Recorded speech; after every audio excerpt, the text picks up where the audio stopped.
نحمده ونصلي على رسوله الكريم اما بعد فاعوذ بالله من الشيطان الرجيم بسم الله الرحمن الرحيم وقال الملك ائتوني به استخلص لنفسي فلما كلمه قال انك اليوم لدينا مكين امين قال اجعلني على خزائن الارض اني حفيظ عليم وكذلك مكنا ليوسف في الارض يتبوأ منها حيث يشاء نصيب برحمتنا من نشاء ولا نضيع أجر المحسنين ولأجر الآخرة خير للذين آمنوا وكانوا يتقون وجاء إخوة يوسف فدخلوا عليه فعرفهم وهم له منكرون۔ سورۃ یوسف کا درس چل رہا ہے۔ اسی سورت کی آیت نمبر 54 سے لے کر 58 تک تلاوت کی گئی۔ گزشتہ آیتوں کے اندر تھا کہ حضرت یوسف علیہ السلام کو پیغام دیا گیا جیل سے کہ آپ واپس آ جاؤ، اور آپ نے جو خواب کی تعبیر بتلائی ہے بادشاہ آپ سے ملنا چاہتا ہے۔ تو اس وقت یوسف علیہ السلام نے فرمایا تھا کہ میں اس وقت تک نہیں آؤں گا جب تک کہ عورتوں کا معاملہ واضح نہ ہو جائے، کیونکہ مجھے چل کر آگے دعوتیں دینی ہیں اور دین کی دعوت دینی ہے، نبوت کا کام کرنا ہے۔ ایسے نہ ہو کہ دعوت دینے کے بعد میرے اوپر الزام رہے، اس لیے وہ الزام کو پہلے ختم کیا جائے، اس کے بعد میں باہر نکلوں گا۔ پھر بادشاہ نے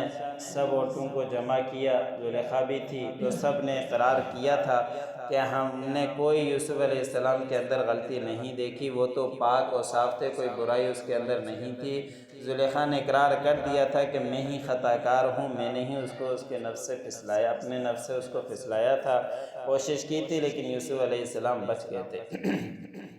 اس کے بعد یوسف علیہ السلام نے یہ بھی فرمایا تھا کہ کوئی نفس انسان کا ایسا نہیں ہے جو گناہ کی طرف نہ ابھارے، میرا بھی نفس ایسے ابھارتا ہے، لیکن جس کو اللہ رب العزت بچا کر رکھے وہ محفوظ رہتا ہے، ورنہ جس کو اللہ رب العزت نہ چاہے تو پھر وہ گناہوں کے اندر بھی مبتلا ہو جاتا ہے۔ اس کے بعد جب یہ صاف ہو گیا تو دوسری مرتبہ قاصد آیا حضرت یوسف علیہ السلام کے پاس اور کہا کہ آپ کو بادشاہ بلاتا ہے، آپ چلیے۔ پھر جب وہ واپس آئے تو مفسرین نے لکھا ہے کہ یوسف علیہ السلام نے غسل کیا، نئے کپڑے پہنے، سب جیل والوں کے لیے دعائیں کی، اپنے لیے دعائیں کی۔ حضرت یوسف علیہ السلام وہاں سے نکل کر بادشاہ کے پاس پہنچے۔ بادشاہ نے پہلے ہی کہہ دیا تھا کہ اس کو میرے پاس لاؤ تاکہ میں اس کو اپنے نفس کے لیے خاص کر دوں، اپنا خاص حاکم بنا دوں، اپنا وزیر بنا دوں، میں اس کے ساتھ ہی مشاورت میں رہوں، اس لیے اس کو میرے پاس ہی لے کے آؤ۔ اس کو میں قریب ہی اپنا رکھنا چاہتا ہوں، جو اتنی بہترین خواب کی تعبیر وہ بتا رہا ہے، وہ علم بھی رکھتا ہے۔ پھر کافی باتیں ایسی تھیں جن کو آپس میں نہ اتنی زیادہ باتیں ہوئی تھی نہ کچھ، تو اللہ رب العزت نے فرمایا کہ ان کی آپس میں پھر گفتگو ہوئی، اور کافی تفصیلی گفتگو ہوئی جیل سے آنے کے بعد۔ پھر خواب کی تعبیر مفسر نے لکھا ہے کہ بادشاہ نے پھر کہا اس کے سامنے، اور یوسف علیہ السلام نے دوبارہ خواب کی تعبیر بتلائی، اور بھی بہت ساری تدبیریں بتلائی اس گفتگو سے، اور بھی بادشاہ اس سے خوش ہوا۔ بادشاہ نے کہا کہ آج سے آپ کے لیے میرے پاس اکرام بھی ہے، عزت بھی ہے، اور آپ بڑے امانت دار بھی ہو۔ امانت دار تو شروع سے ہی پتہ چل گیا تھا کہ کتنے امین ہیں، کہ گھر کے اندر ہی گناہ کے لیے بلاتے ہیں تو وہ پیچھے ہٹ رہے ہیں، عزت بھی کتنی رکھتے ہیں کہ کوئی ہم نے اس کی زبان سے نہ اس کے الفاظ سے کوئی سی غلط بات نہیں سنی۔ تو اس لیے بادشاہ نے کہا کہ آج سے آپ میرے نزدیک عزت بھی پائیں گے اور امانت دار بھی ہو، اس لیے آپ کو بڑا مرتبہ دیا جائے گا۔ پھر اسی گفتگو کے دوران جو خواب کی تعبیر ہوئی اس کا تذکرہ ہوا، تو اس وقت حضرت یوسف علیہ السلام نے فرمایا کہ پھر ایسا یہ کام کرو کہ زمین کے جو خزانے ہیں اس کا مالک مجھے بنا دو، میں ہی انشاءاللہ حفاظت کرنے والا بھی ہوں اور جاننے والا بھی ہوں۔ اب یہاں ایک سوال تو اٹھتا ہے کہ حضرت صلی اللہ علیہ وسلم نے منع فرمایا ہے کہ کوئی عہدہ خود مانگ کر لیا جائے، پھر اس کے اندر اللہ رب العزت کی مدد نہیں ہوتی۔ اگر عہدہ دیا جائے تو پھر اللہ رب العزت کی مدد ہوتی ہے۔ تو اس کے مفسرین نے جوابات دیے ہیں کہ کچھ مقامات ایسے ہوتے ہیں کہ جب سامنے والے کو معلوم ہے، خود کو معلوم ہے کہ آگے کوئی ایسا عہدہ سنبھالنے والا نہیں، یا عہدہ سنبھالے گا اس میں نقصان کرے گا، خسارہ مزید بڑھا دے گا، تو اس وقت عہدہ مانگ لینا چاہیے تاکہ یہ عہدہ کہیں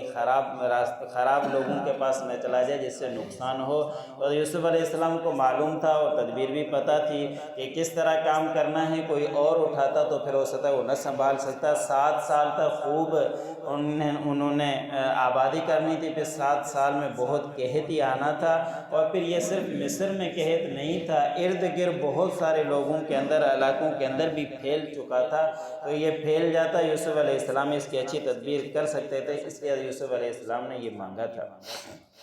تو اللہ رب العزت نے فرمایا کہ اسی طرح پھر ہم نے یوسف علیہ السلام کو زمین میں ٹھکانہ دیا، جہاں چاہے بادشاہ کی طرح جا سکتے تھے، کوئی اس کو روک ٹوک نہیں تھی، اور اتنا بڑا جیل سے نکلنے کے بعد بڑا عہدہ دیا۔ اس سے پہلے کنویں کے اندر پھینک دیا گیا، وہاں سے ان کو نکلوا کر بڑا عہدہ اتنا دیا کہ ملک کا ایک طرح سے وزیر اعظم بنا دیا۔ بعض لوگوں نے لکھا ہے کہ خزانہ نہیں دیا، کچھ وقت ساتھ رکھنے کے بعد سلطنت بھی بادشاہ نے حضرت یوسف علیہ السلام کے حوالے کر دی تھی کہ آپ ہی اس کو سنبھالو اور اس کا انتظام آپ ہی کرو۔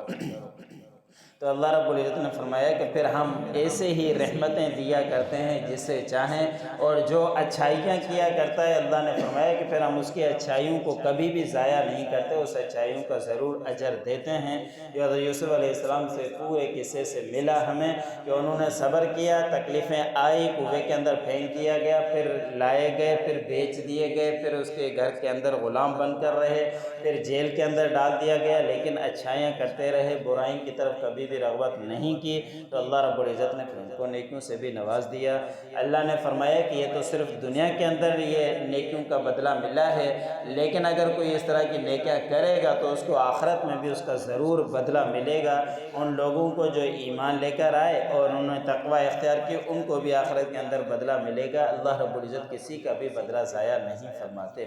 اب یوسف علیہ السلام وزیر خزانہ بن گئے۔ اب یوسف علیہ السلام نے انتظام کرنا شروع کر دیا، ہر علاقے کے اندر جاتے، جہاں آبادی ہوتی ان کے آبادی کو ان کی گوشوں کے اندر رہنے کا حکم کرتے، جو ضرورت ہوتی وہ نکالتے، اور جو بیت المال میں جمع کرنا ہوتا ان کو فوراً حکم کرتے بیت المال میں جمع کرو۔ پھر جب دوسرے قحط والے سال آئے تو یوسف علیہ السلام نے ان سے قیمت کچھ مقرر کر دی کہ اناج ملے گا لیکن تھوڑی سی قیمت دینی پڑے گی، لیکن وہ تھوڑی پورے ملک اور پھر ارد گرد کے لوگ آنا شروع کر دیں تو پھر بہت ساری وہ قیمت بن جاتی ہے، اور وہ بہت ساری بن بھی گئی تھی جو بیت المال کا حصہ بن گئی تھی۔ اب یہاں اللہ رب العزت نے اس طرح کے انتظام کیے، وہی کنعان والے، وہی بھائی جنہوں نے ان کو کنویں کے اندر پھینکا تھا، وہاں پہ بھی قحط سالی آ چکی تھی۔ حضرت یعقوب علیہ السلام نے بیٹوں کو فرمایا کہ میں نے سنا ہے کہ مصر کے اندر ایک بادشاہ ہے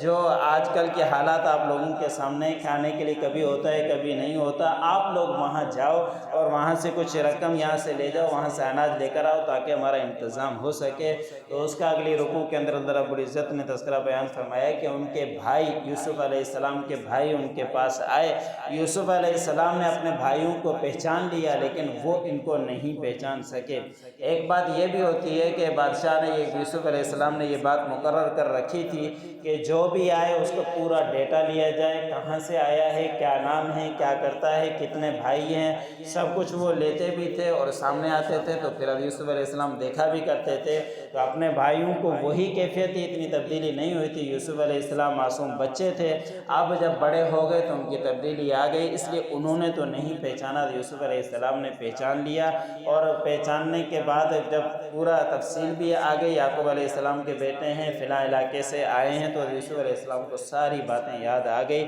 لیکن ان بھائیوں نے ان کو نہیں پہچانا تھا۔ مزید تذکرہ کرتا ہے۔ وقال الملک ائتونی بہ استخلصہ لنفسی، بادشاہ نے کہا کہ اس کو میرے پاس لے کر آؤ، میں اس کو خالص کر دوں اپنے نفس کے لیے۔ فلما کلمہ، پس اب جب اس سے گفتگو ہوئی، قال انک اليوم لدینا مکین امین، بادشاہ نے کہا کہ آج کے دن آپ ہمارے پاس عزت والے اور امانت دار ہو۔ قال اجعلنی علی خزائن الارض، یوسف علیہ السلام نے فرمایا کہ مجھے وزیر خزانہ بنا دو زمین کا، انی حفیظ علیم، بے شک میں حفاظت کرنے والا جاننے والا ہوں۔ وَكَذَلِكَ مَكَّنَّا لِيُوسُفَ فِي الْأَرْضِ، اسی طرح ہم نے یوسف علیہ السلام کو زمین میں ٹھکانہ دیا۔ يَتَبَوَّأُ مِنْهَا حَيْثُ يَشَاءُ، وہ ٹھکانہ پڑ کرتے تھے جہاں چاہتے تھے۔ نُصِيبُ بِرَحْمَتِنَا مَن نَشَاءُ، ہم ان کو اپنی رحمت سے دیتے تھے حصہ جو جہاں چاہتے تھے۔